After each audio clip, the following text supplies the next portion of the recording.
Bem-vindos a mais um maravilhoso estudo da Palavra de Deus. Coisa maravilhosa estudar a Palavra, mas nenhum estudo da Palavra tem sentido sem o sacrifício do Cordeiro de Deus, que tira o pecado do mundo. É verdade, ele veio para tirar o pecado do mundo. O pecado ainda está no mundo, maltratando as pessoas, fazendo as pessoas sofrerem, principalmente aqueles que não sabem ainda que Cristo já morreu pelos nossos pecados. Ele foi sepultado, ele ressuscitou ao terceiro dia e nos deu essa ordem de levar essa boa notícia para o mundo inteiro. Ide por todo o mundo, disse Jesus, e anunciai a boa notícia a toda criatura. Quem crer e for batizado será salvo. É uma ordem de Jesus Cristo para que possamos ir anunciar o Evangelho, a boa notícia a toda criatura, sem perguntar nada, sem pedir nada, apenas anunciar essa boa notícia, que aquele que crê será salvo. Tão simples assim. Quem crê e for batizado, disse Jesus, será salvo. Mas é verdade que as religiões e muitas pessoas querem dificultar para as pessoas. Jesus um dia repreendeu os religiosos e disse a eles: vocês não entram nem deixam os outros entrarem. É verdade, como nos dias de Jesus, hoje também muitas pessoas querem saber o que elas têm que fazer além de crer para ser salva. E fizeram essa pergunta para Jesus: Senhor, o que devemos fazer para realizar as obras de Deus? Senhor, o que devemos fazer para realizar as obras de Deus? Ou seja, Deus deve querer muita coisa de mim? Não. Eles colocaram no plural as obras de Deus. E Jesus então passou para o singular. A obra de Deus é essa: que creiais naquele que por ele foi enviado. É a única coisa que Deus quer de você e de mim, que você creia que ele enviou Jesus, que morreu pelos nossos pecados, que vai tirar o pecado do mundo muito em breve, tirar todo o sofrimento, toda a maldade que o pecado e Satanás têm trazido para o mundo. Apenas isso, que creia naquele que ele enviou. Tem lugar para você no céu. Creia em Jesus e você será salvo. Então, vamos começar o estudo dizendo obrigado, Jesus. Obrigado, Jesus, por tudo aquilo que o Senhor fez por nós. Muito obrigado, Jesus. Vamos orar então e usar a própria instrução do Senhor, que disse: invoca-me e te responderei, anunciar-te coisas grandes e ocultas que não sabes. O próprio Senhor está nos dizendo: invoca-me e te responderei, anunciar-te coisas grandes e ocultas que não sabes. Quantas coisas estão acontecendo nos nossos dias, quantas coisas a palavra de Deus tem revelado, e nós precisamos que o Senhor nos responda. Então vamos orar. Pai, em nome de Jesus, nós invocamos e te pedimos, nos anuncia, papai, em nome de Jesus, coisas grandes e ocultas que nós não sabemos, e nos liberta, Senhor, para podermos te servir cada dia melhor. E nós te agradecemos, Pai, em nome de Jesus. Você sabia que 1/3 de tudo que está escrito na Bíblia são profecias? Que Deus pré-anunciou todas as coisas antes que elas acontecessem? 1/3 de tudo que está escrito na Bíblia são profecias. Por isso eu me apaixonei pela Bíblia. Você poder saber que Deus conhece o futuro e revela a você. As profecias anunciam o tempo e propósito de Deus para todas as coisas. Deus quer que você saiba o propósito e o tempo que ele tem para todas as coisas nesse mundo. O apóstolo Paulo escreveu aos Hebreus dizendo: havendo Deus outrora falado muitas vezes e de muitas maneiras aos pais pelos profetas, nestes últimos dias nos falou pelo Filho, a quem constituiu o herdeiro de todas as coisas, pelo qual também fez o universo. Que revelação! Que revelação! No início ele falou pelos profetas, nesses últimos dias nos falou pelo Filho, porque pelo Filho ele fez o universo. Meu Deus! Jesus é a imagem do Deus invisível. Através dele foram criadas todas as coisas nos céus e sobre a terra, as visíveis e as invisíveis. Tudo foi criado por meio dele e para ele.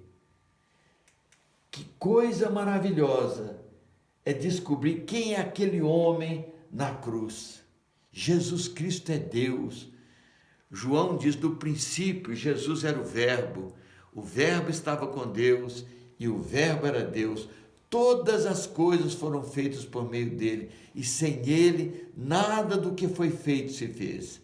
E o Verbo se fez carne e foi para aquela cruz como homem, levar os meus pecados e os seus pecados, vencer a morte por mim e por você. É maravilhoso descobrir quem é aquele homem que estava naquela cruz.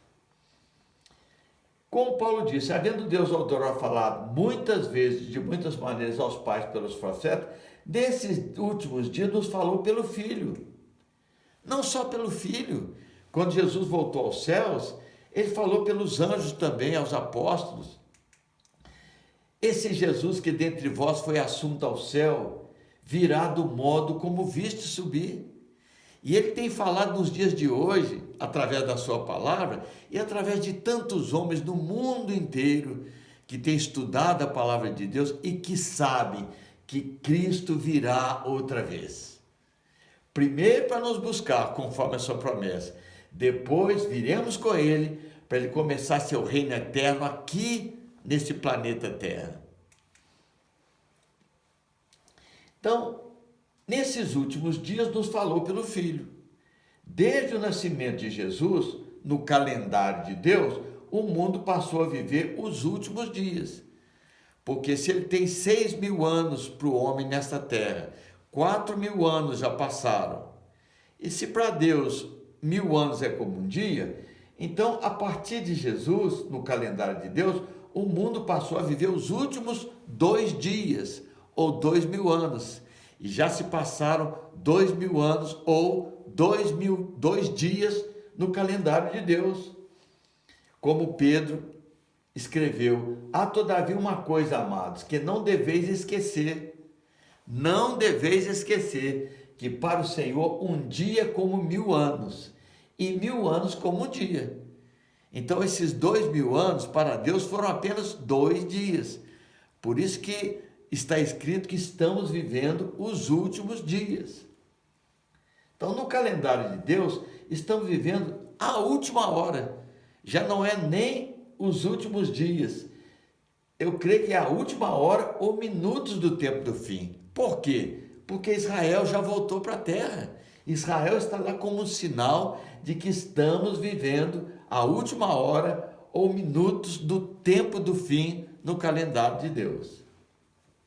Filhinhos de João, já é a última hora.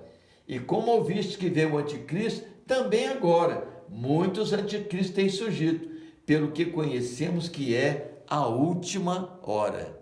É verdade, meu irmão, minha irmã. Do calendário de Deus, nós estamos vivendo é a última hora. Graças a Deus por isso. E a igreja tem que sair, para que o anticristo, dessa última hora, desses últimos tempos que Satanás tem nesse mundo, possa se manifestar através desse homem chamado anticristo. A igreja tem que sair, porque nós somos os únicos que sabemos que qualquer Messias que vier aí é falso, é mentiroso, é um anticristo. E o apóstolo Paulo diz: e agora sabeis o que detém, para que ele seja revelado somente em ocasião própria. Nós, a igreja do Senhor, o Espírito Santo que está em nós, é que impede a manifestação do anticristo. Porque Paulo diz: com efeito, o mistério da iniquidade já opera, e aguarda somente que seja afastado aquele que agora o detém. Nós precisamos ser afastados para que ele se manifeste. Então, será de fato revelado o iníquo, o anticristo, o príncipe que há de vir, a quem o Senhor Jesus matará com o sopro de sua boca e o destruirá pela manifestação da sua vinda. Deus já está nos mostrando, sabe, o fim das coisas, o fim do filme. Jesus vai anular, aniquilar este homem com o sopro de sua boca. A igreja vai ter que sair dessa terra. Todos aqueles que amam Jesus e amam a sua vinda têm que ser tirados daqui. Milhões em todas as partes do mundo vão desaparecer. Eu quero estar no meio desses milhões que vão desaparecer. E sabendo o que nos espera lá. Então, qualquer dia desse, nós vamos falar sobre aqueles que serão levados. O que acontecerá com eles quando eles forem tirados da terra? E os que ficarem também. Se o Senhor permitir, eu vou dar um estudo para aqueles que ficarem. O que você tem que fazer se você ficar para trás? Espero que você não fique. Espero que você esteja pronto e desejando subir quando o Senhor chamar. Mas muitos ficarão para trás. Muitos vão ficar porque amam esse mundo e as coisas desse mundo. E o resto da população, que não sabe nada do arrebatamento, nunca ouviu falar sobre isso, vão ficar horrorizados. O que aconteceu? Pessoas no mundo inteiro desapareceram, em todos os lugares. Inclusive pessoas que estavam mortas no caixão, no velório, vão desaparecer também. Onde foi o cadáver dessa pessoa? Onde foi o meu pai, minha mãe, meu colega? Onde? Para onde ele foi? Sumiu. O que aconteceu? O mundo realmente vai ficar apavorado com esse acontecimento. Por isso que 10 líderes mundiais vão se reunir e dar autoridade a um deles, que vai poder tranquilizar o mundo, reorganizar o mundo. Pense comigo, esse vírus que está aí, esse coronavírus, está trazendo um problema tão grande com a economia do mundo. Vocês verão, depois desse vírus, quanto problema na economia do mundo acontecerá. E o mundo vai ter que se organizar. Mas imagina quando milhões e milhões forem tirados do mundo, o que não vai acontecer com a economia no mundo? E como alguém vai ter que aparecer para organizar a questão econômica do mundo, tranquilizar a humanidade. Então, por isso, esses 10 líderes vão se unir e dar autoridade a um deles para ser o líder mundial durante um tempo. O Senhor mostrou para Daniel, revelou a Daniel o tempo do governo de Satanás na terra, através de todos esses impérios. E o último tempo seria os 10 reis representados pelos dedos da estátua. Quando chegasse nesse período, seria o último tempo do reinado de Satanás nesse mundo. Por isso ele disse ao rei Nabucodonosor, nos dias desses reis, sabe? E o Senhor mostrou a Daniel também, através da figura daqueles animais, esse último animal terrível, com 10 chifres, né? Os mesmos 10 dedos da estátua, representados nos 10 chifres da cabeça daquele animal. E Daniel viu que daqueles chifres surgiria um chifre, sabe? Que é o líder mundial, escolhido pelos outros para liderar esse mundo nesse tempo em que a igreja foi tirada. Foi isso que Gabriel, o anjo Gabriel, revelou a Daniel. O príncipe que há de vir, que é o anticristo, fará aliança com muitos por uma semana. Ele vai fazer aliança com muitas nações. E ele vai ter muito poder, não por sua própria força. Ele vai ser um homem que vai receber poder e força de Satanás. Por isso Paulo fala que o aparecimento do iníquo é segundo a eficácia de Satanás, com todo o poder e sinais e prodígios da mentira, para enganar. Muita gente vai ser enganada. E, se o Senhor permitir, na quinta-feira nós começaremos o estudo sobre o livro de Apocalipse. E eu te faço uma pergunta: por que tão poucos cristãos estudam o livro de Apocalipse? Por quê? Foi um dos livros que eu mais estudei na Escritura, foi o livro de Apocalipse. Uns dizem assim: eu tenho medo, né? Tem medo de estudar o livro. Outros dizem: é muito difícil. Mas isso não é o que está escrito lá no livro de Apocalipse. Porque, segundo palavras do Senhor Jesus, antes, Apocalipse é uma palavra grega, que os tradutores traduziram errado, mantiveram a palavra Apocalipse. Eles tinham que ter traduzido o livro com a palavra revelação. Então, risque na sua Bíblia a palavra Apocalipse, que sempre dá ideia de coisa difícil, de fim de mundo, essas coisas todas, porque Apocalipse é uma revelação. Então, você pode riscar e colocar na sua Bíblia. Esse livro chama-se Revelação. Quem não quer revelação? De Deus. Deus está revelando o tempo do fim e muitas coisas maravilhosas daquele livro.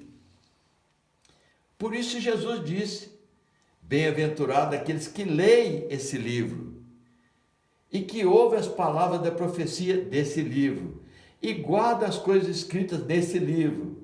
Por quê? Pois o tempo está próximo. O livro de Apocalipse foi escrito para nós que vivemos os últimos dias. Você precisa ler esse livro, porque Jesus disse: bem-aventurado aqueles que leem, aqueles que ouvem e aqueles que guardam as coisas escritas nesse livro, pois o tempo está próximo. Como é necessário nesses dias ler, reler, tornar a ler, ouvir e guardar esse livro, pois o tempo está próximo. E olha, quero dizer uma outra coisa interessante para você. É o único livro da Escritura que tem uma ordem expressa de Jesus para João, que recebeu tantas visões. Jesus disse: João, escreve as coisas que você está vendo e manda para a igreja. Ele não mandou escrever Mateus, Marcos, Lucas, João, não mandou escrever nenhuma carta do livro de Apocalipse. Nós sabemos que foram cartas inspiradas, mas o único livro que há uma declaração expressa de Jesus Cristo para escrever para nós é o livro de Apocalipse.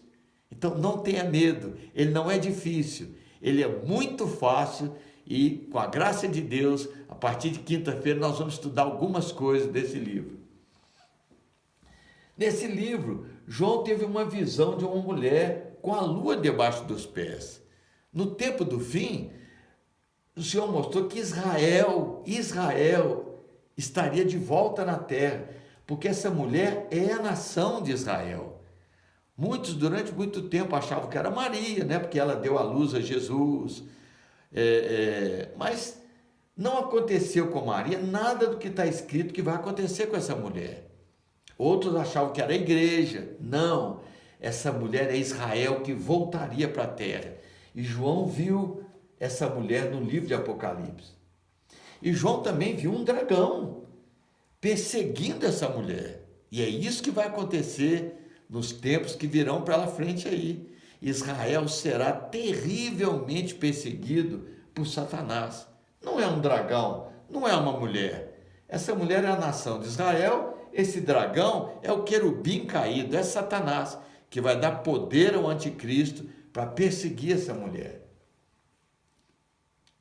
Então esse príncipe vai fazer aliança com muitos, mas principalmente com Israel. Lembre-se que o Senhor disse que Israel é o barro e as outras nações são o ferro. Israel vai tentar se misturar, não tem jeito. Aqueles pés da estátua, o barro misturado com ferro. Israel vai fazer uma aliança com o anticristo. O anticristo vai prometer muitas coisas boas para Israel: paz, segurança, a reconstrução do templo, que os judeus anseiam tanto por ele. Mas o profeta Isaías diz assim: fizemos aliança com a morte e com o além fizemos acordo. Israel não sabe que está fazendo acordo com aquele que quer destruir Israel. É isso que vai acontecer. Fizemos aliança com a morte e com além fizemos acordo. Durante 3 anos e meio, o anticristo vai fingir que gosta de Israel, que quer ajudar Israel. Mas, depois de 3 anos e meio, Israel vai ser terrivelmente perseguido. O anticristo, chamado de besta, será anunciado por um falso profeta, também chamado de besta. Então, da mesma maneira que João Batista anunciou Jesus Cristo, o anticristo vai haver um homem, possivelmente um homem religioso, que vai anunciar o anticristo como sendo um homem enviado por Deus. Por isso João fala, vi ainda outra besta, possuía 2 chifres, parecendo cordeiro, mas falava com o dragão. Possivelmente o anticristo vai ser um falso cristão, vestido de cordeiro, tá? Com chifres parecendo cordeiro, mas dentro dele havia o espírito de Satanás. Então, possivelmente, o falso profeta vai ser um líder cristão, um falso líder cristão, que vai anunciar o anticristo. E nós vamos ver tantas visões que João teve, tão fáceis de entender, aqueles 4 cavalos, o significado deles, as trombetas, as taças, essa mulher, não é assim, montada em cima desse animal cheio de chifres. Então, se o Senhor permitir, com a graça de Deus, a partir de quinta-feira, antes que o Senhor volte para nos buscar, vamos estudar o livro de Apocalipse, porque bem-aventurado quem lê, quem ouve e quem guarda, porque o tempo está próximo. Então vamos encerrar hoje esse pequeno estudo dizendo Maranata, porque ele virá. É a última palavra do livro de Apocalipse, falada por João, é Maranata, que significa ora vem Senhor Jesus. Então você, meu irmão varão que está assistindo, diga Maranata. Você, minha irmã varoa que crê em Jesus, diga também Maranata, porque breve Jesus virá. Um grande beijo para você e toda a sua casa, em nome de Jesus. Até quinta-feira, se o Senhor permitir.